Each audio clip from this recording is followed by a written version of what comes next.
En riguroso directo son las 1:06 de este miércoles 21 de octubre, en el que el regreso al futuro nos ha llegado a este presente, que yo voy a recordar con, Manuel Lozano Leiva, al que conocí en el 2007, con este libro que yo no sé si ustedes lo han visto alguna vez, pero si son amantes de la ciencia y tienen hijos, sobre todo adolescentes, por favor, es de lo más recomendable. Los hilos de Ariadna, 10 descubrimientos científicos que cambian la visión del mundo. No que cambiaron, que me la cambiaron a mí cuando lo leí. Y cuando desde la editorial nos dicen, bueno, pues desde ese regreso al futuro nos vamos a venir también al presente y vamos a hacer una mirada al pasado con la rebelión de la Vulcano, porque es un episodio ignorado de la lucha por la democracia en España. Estamos viendo algunas de esas imágenes de regreso al futuro, porque no sé si ustedes lo saben, pero hoy, 21 de octubre del 2015, hacía 30 años que se salía a los cines una de las grandes obras de cartelera y de ciencia ficción, que era por eso, Regreso al futuro. Nos ponía el punto de un mundo imaginario en ese día fatídico, o bueno, ideal incluso para muchos, que era este 21 de octubre. La hora todavía no la tenemos cumplida, eran las 16:29. Todavía, como les estoy diciendo, son solamente las 13:06. Pero lo que sí tenemos claro es que en ese regreso al futuro y trayéndolo bien a nuestro presente, tenemos a Manuel Lozano Leiva. Él es catedrático de Física Atómica y Nuclear de la Universidad de Sevilla. Durante 22 años fue el director de este departamento y desde luego, si tiene una virtud como científico, es que es capaz de hacerte entender cosas que para las muy torpes como yo eran impensables. Por ejemplo, ¿para qué vale el cero? Pues te lo explica. Muy buenas tardes, profesor. Hola, ¿qué tal? Buenas tardes. Yo quiero compartir con toda nuestra audiencia la importancia del cero en nuestra cultura. ¿Sería usted capaz de explicárnoslo? Sí, por lo pronto viola uno de los principales acertos de Aristóteles, nada menos, que Aristóteles no creía en el vacío y en la nada y todo esto, ¿no? Entonces el cero es una conquista no solo algebraica, sino conceptual. Sin el cero no se puede contar bien, no se pueden contar los grandes números, por ejemplo, ¿eh? Y claro, la posición del cero en las cifras es fundamental también, porque no es lo mismo un cero a la izquierda que un cero a la derecha, ¿no? En todos los Y sentidos de la todos vida. los 10 elevado a un número, que es el número de ceros, es decir, que fue una conquista que fue además muy lenta y no se sabe muy bien incluso cuál fue la cultura que la consiguió, si los indios, los árabes, incluso los chinos, pero yo creo que más bien fueron por ejemplo, los romanos no lo tenían el cero, y entonces se tenían que conformar con el ábaco y con unas limitaciones muy grandes para su tecnología, ¿eh? Desde hace, si le tuviéramos que decir, vamos a remontarnos a su visión de la ciencia hace 30 años y ahora, hemos adelantado mucho. Muchísimo, muchísimo, muchísimo. Ahora mismo estamos... España era un erial en cuanto a la ciencia y en los años, sobre todo los años 80, que se decidió ya incluso con la UCD, el propio Adolfo Suárez, y lo intentó, ¿no?, con su ministro González Sear y demás, pero claro, era una serie de turbulencias, en aquellas turbulencias no se podía desarrollar. Sin embargo, ya en los 80 se empezó a formar una comunidad científico-técnica muy buena y se desarrolló la ciencia en España mucho más allá de las posibilidades incluso y de lo que le correspondía al país. Después ya entró un poquito en crisis y aunque estamos a unos niveles que no se podían casi ni soñar en los años 70 o 80, ahora estamos un poquito en crisis porque no solo la crisis económica, sino también la incomprensión por parte de algunos políticos nos están haciendo que el Consejo Superior de Investigaciones Científicas y los institutos dependientes de la universidad estén ahora mismo un poquito en precario, ¿eh? Y además se nos están yendo muchos jóvenes y eso es lo que hay que evitar por todos los medios. ¿Cómo podemos estar hablando de una sociedad del progreso y el desarrollo recortando en lo único que nos conduce al progreso y al desarrollo? Claro, porque todavía se considera que la investigación científica es un gasto y no una inversión. Y esto es una inversión que los políticos deberían aprender que, por ejemplo, en el caso de Japón en una crisis anterior, en el caso de Alemania en esta, lo que hicieron fue aumentar los presupuestos a la investigación, no recortarlos. ¿Por qué? Porque sabían que había que tener mucho cuidado. Mire, esto yo lo pongo el ejemplo siguiente. En una familia, por muy mal que vengan dadas las cosas, lo último que harán serán sacar a los niños del colegio y del instituto. ¿Por qué? Pues porque eso es una apuesta de futuro. Entonces, si aquí en una crisis lo primero que recortamos es en investigación, y en desarrollo tecnológico estamos empeñando el futuro. Es muy interesante, profesor, cómo una persona de ciencia, que está hablando siempre de, bueno, de los grandes conceptos numéricos, es capaz de aterrizar a las letras y además hacerlo desde una manera tan divulgativa y con un carácter Sí. incluso lúdico. ¿Cómo se consigue eso? Porque a mí me gusta mucho cuando ves que las ciencias y los conocimientos se dan la mano. No tienes que ser de letras o de ciencias, sino puede ser un humanista que podría ser su figura. Bueno, es muy sencillo. Yo tuve una conjuntivitis cuando estaba en el CERN, el Centro Europeo de Investigaciones Nucleares, y no podía hacer prácticamente nada más que ponerme a escribir. Y escribí ficción para aguantar aquellos 3 meses, porque no podía volar ni podía hacer nada. Y en esos 3 meses hice alguna cosa de ficción. Y después tuve la enorme suerte de que se lo envié a una agente literaria y resultó que era Carmen Balcells, que yo no sabía quién era. Entonces, desde el año 87... De las grandes donde las haya. Sí, sí, y lamentablemente ha Se nos ha muerto fallecido. ahora. Y Carmen, pues, me lanzó un poco y me animó a que escribiera no solo más novelas, sino también libros de divulgación. Fue ella la que me incitó a escribir libros de divulgación científica. La que lo descubrió de alguna Bueno, manera. sí, sí. Y una pregunta antes de entrar en la rebelión de la Vulcano, que es ese episodio ignorado de la lucha por la democracia en España. En alguna ocasión, profesor, le he escuchado decir que si miramos el universo es concebible que haya vida extraterrestre. Bueno, es que no es que sea concebible, es que Existe. lo que sería inconcebible es que no existiera. ¿Por qué? Pues porque aunque el fenómeno de la vida es un fenómeno extraordinariamente singular, que se tienen que dar una serie de circunstancias muy específicas y muy concretas, tenemos tal cantidad de estrellas, de planetas en esas estrellas, que son la mitad tienen planetas. La probabilidad de que esos planetas estén a una distancia apropiada, y si encima el número de galaxias que hay es parecido al número de estrellas que hay en una galaxia, y estoy hablando de centenares de miles de millones de estrellas en una galaxia, y hay centenares de miles de millones de galaxias. Entonces la probabilidad de que se hayan dado esas circunstancias para que se genere la vida es enorme. Esto no quiere decir vida inteligente, ni civilización tecnológica, que es lo que estamos acostumbrados y demás. Esto significa que puede haber muchos planetas con vida primigenia, bacterias o incluso desarrollados también, o mamíferos o cualquiera sabe. O un musgo que cubra todo el planeta, no lo sabemos. Ahora mismo la tendencia fundamental en la astrofísica es descubrir ya no solo los planetas posibles que tengan parecidas características a la Tierra, sino biomarcadores, es decir, pruebas irrefutables de que allí hay vida. Lo que no vamos a poder encontrar hasta ahora será vida inteligente y mucho menos ponernos en contacto, porque hay unas limitaciones científicas radicales, como es la velocidad de la luz, que no solo es inalcanzable, sino que no se puede sobrepasar, ¿no? Por lo tanto, vida seguro que hay. Detectarla la vamos a detectar seguramente en los próximos 10 años. Ponernos en contacto con ella o con civilizaciones supuestas tecnológicas es muy difícil por ahora y casi inconcebible. Tendremos que estar pensando en otro regreso al futuro de Sí, dentro de sí, como sí. mínimo otros 30 años. Pero usted, personalmente, ¿cree que habrá alguien con vida inteligente en alguno de esos puntos de estrellas Eso es y lo más galaxias? controvertido. Lo de vida inteligente, ya he dicho antes, que es mucho más difícil que se reúnan, porque ya no solo tienen que ser las condiciones para que haya vida, pero de una bacteria a un ser humano hay un recorrido evolutivo tan complejo Importante. que se tienen que dar unas circunstancias todavía mucho más específicas. Y entonces ya entramos en un terreno de las probabilidades, pero insisto, estamos hablando de centenares de miles de millones de estrellas y centenares de miles de millones de galaxias que tienen todas esas estrellas. Profesor, ¿y eso cómo puede compaginarse con la defensa o la defensa de la existencia de Dios?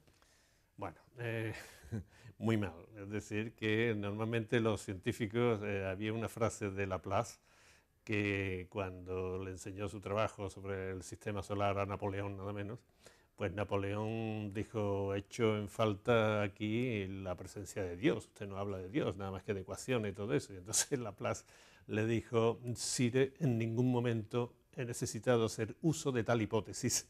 Es decir, que los científicos no necesitamos la hipótesis de Dios para nada. Entonces hay un problema no entre los científicos y los eclesiásticos, más que la religión, sino entre la religión y los eclesiásticos con la ciencia, ¿no? Nosotros normalmente no nos metemos, curiosamente, aunque parezca lo contrario, no nos metemos especialmente con esos asuntos de la religión, pero sin embargo la Iglesia sí que nos ataca, nos ha atacado siempre, ¿no? Y nos sigue atacando cada 2 por 3. Bueno, pues nos vamos a meter en faena porque Manuel Lozano Leiva viene hoy, entre otras cosas, a hablar de la rebelión de La Vulcano. Le estaba leyendo, profesor, a nuestros espectadores antes de que entrara usted ese episodio en el que, bueno, pues la página 207, en la que él hablaba del Vulcano y Alonso le preguntó que por qué no La Vulcano cuando es una fragata. Parece, bueno, pues algo como muy puntual, pero es interesante porque habla de una sociedad en la que había muchos prejuicios, muchos miedos y todavía una España que para los que hemos nacido ya en la época democrática es una gran desconocida y curiosamente, y lo enlazo con esto, en la dedicatoria le pone y que Google jamás detectará. Es decir, Sí. está además atacando a que todo ya no está en Internet, sino que hay cosas que hay que todavía descubrir de la memoria colectiva de este pueblo. Bueno, yo lo que he querido escribir y animar con esta novela es a que se recuerde que ha habido un montón de gente en la historia que luchó muchísimo por esta democracia y que Google jamás detectará, y por lo tanto es una especie de homenaje a todos aquellos que, que lucharon por esta democracia. Y la quería publicar justo ahora antes de las elecciones. ¿Por qué? Pues porque estamos ante un momento de cambio y va a cambiar todo, ¿no? Porque ha cambiado incluso el rey. Es decir, estamos ante un final de etapa y el comienzo de la otra. Y hay una cierta tendencia a menospreciar todo lo que se ha hecho. Y no es verdad, yo creo que este último periodo ha sido el periodo más próspero de España, gracias a la gente que hubo entonces, que no son las que después tuvieron protagonismo en la democracia. Y gracias a eso se ha hecho una gran democracia. Y ahora también es una pena que hayamos degradado de alguna manera esa democracia. Y en ese sentido me gustaría que recordaran que la gente para conseguir esto se jugó mucho, se jugó el fusilamiento. Le estoy entreleyendo en sus palabras, profesor, y corríjame si no es cierto, bueno, pues que ha habido muchos partidos emergentes, digamos el nombre de Podemos, que podría ser uno de ellos, en los que poco más o menos todos eran una casta y al final del tiempo, sí es verdad que va poniendo las cosas en su sitio, ahora mismo las encuestas están hablando de que no hay un porcentaje de la sociedad que esté tampoco avalando esas tesis ni que estén diciendo pues, que todo lo demás son una casta. Así que, sí, pero fíjese que en el año en que transcurre la novela, el Partido Socialista Obrero Español era un partido emergente, casi no existía. Entonces con los partidos emergentes hay que tener cuidado porque después pueden tener un protagonismo que yo creo que además es muy sano dependiendo de lo que hagan. En la regeneración de la vida pero democrática. Me parece fenomenal, ¿no? ¿En qué consiste la rebelión de la Vulcano? La rebelión de la Vulcano yo hice, es una novela, es sobre todo una novela, lo que pasa es que está basada en hechos reales, obviamente, ¿no? Porque transcurren en el verano del 75. Entonces, para los que no sepan lo que pasó en aquel verano ya había, en aquel verano pues a mí me tocó hacer las prácticas de milicia, ¿no? Como alférez en Palma de Mallorca. Entonces,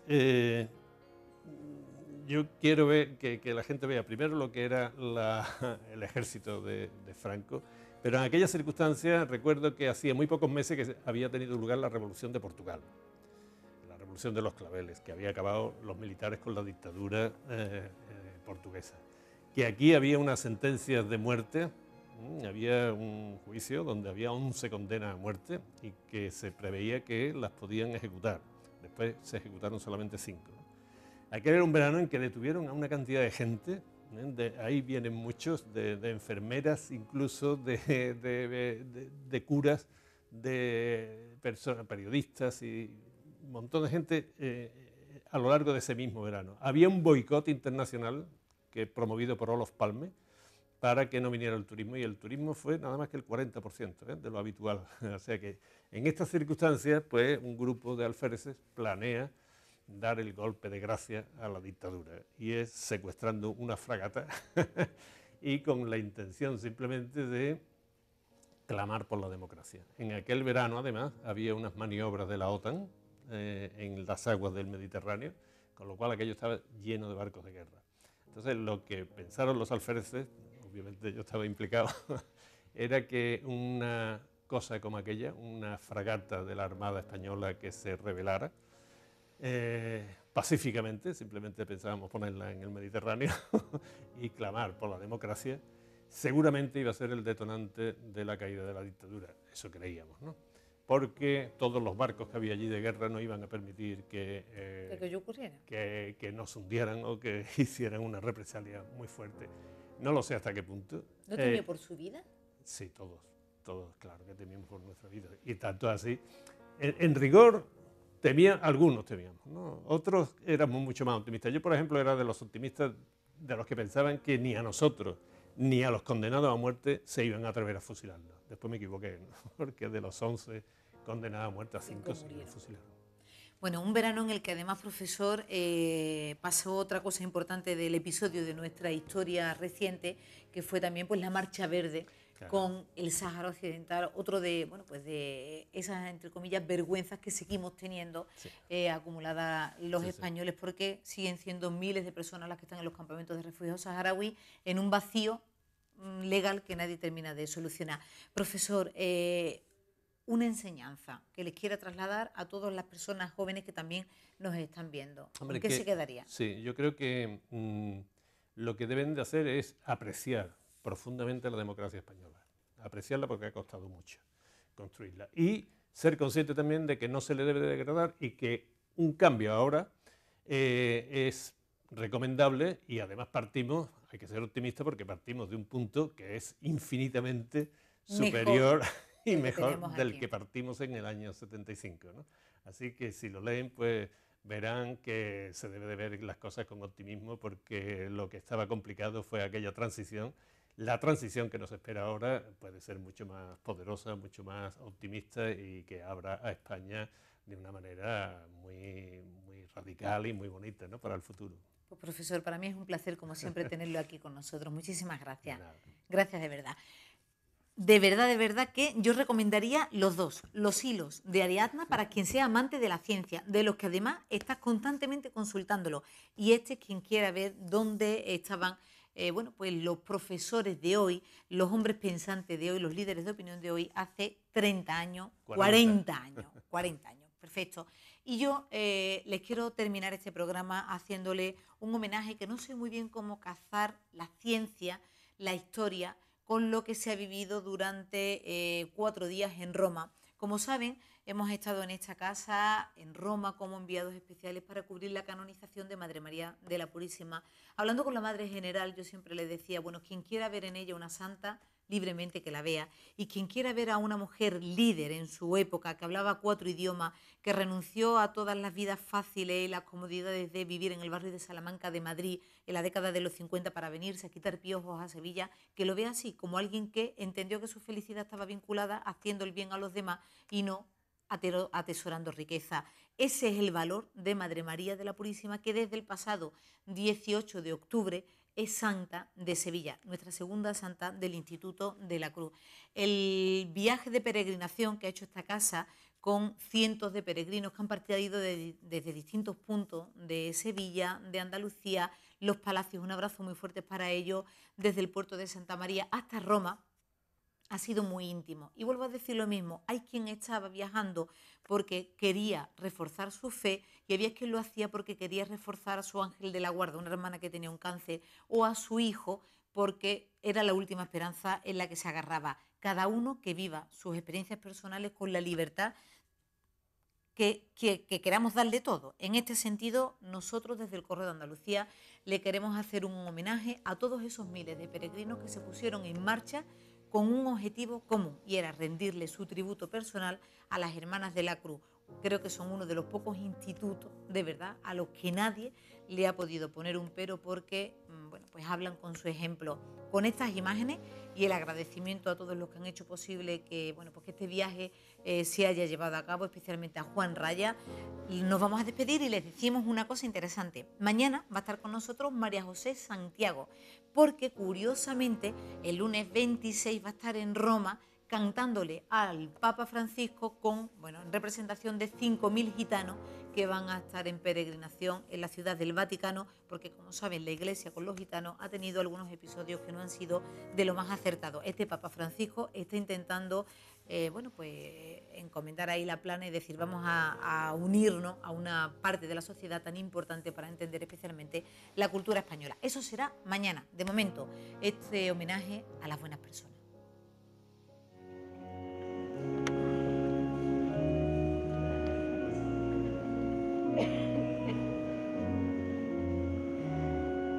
Yo conocí a Madre Purísima delante del portalón. Íbamos con mi niña.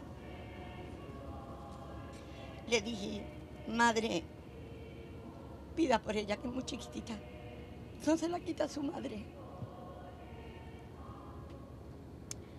Ella le hizo así con su crucifijo, la besó, dijo que pidiéramos mucho, que rezáramos mucho, que ella lo iba a hacer, que mi niña se pondría bien. Y mi niña está bien, tiene 19 años y es preciosa.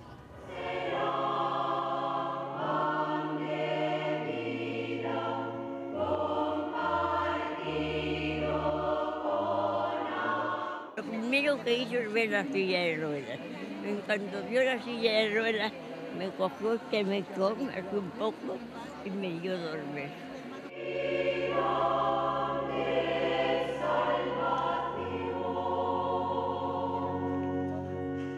María Isabel ha sido madre para las niñas internas, madre para las hermanas de la Cruz, madre para los enfermos.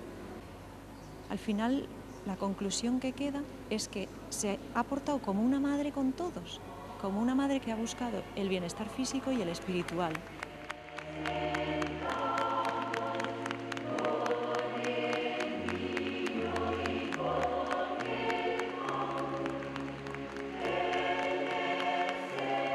Mi madre, y sigue siendo mi madre, pero fue mi madre. La sentí más que a mi propia madre.